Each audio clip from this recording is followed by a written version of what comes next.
This day in history, December 1st, 1913.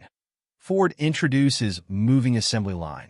Ford's moving assembly line transformed industrial manufacturing, reducing production time for the Model T from 12 hours to just 90 minutes, and paving the way for mass production in the 20th century. 1955. Rosa Parks arrested.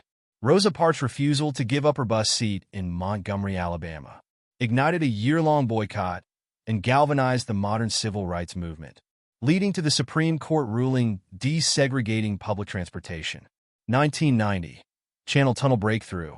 British and French workers broke through the last rock of the Channel Tunnel, marking the first physical connection between the UK and continental Europe, and symbolizing a new era of European cooperation.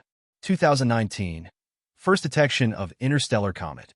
Astronomers confirmed the existence of 2I Borisov, an interstellar comet from beyond our solar system, offering unprecedented insights into the composition of distant planetary systems. Share your thoughts in the comments. For more history, subscribe, like, and share.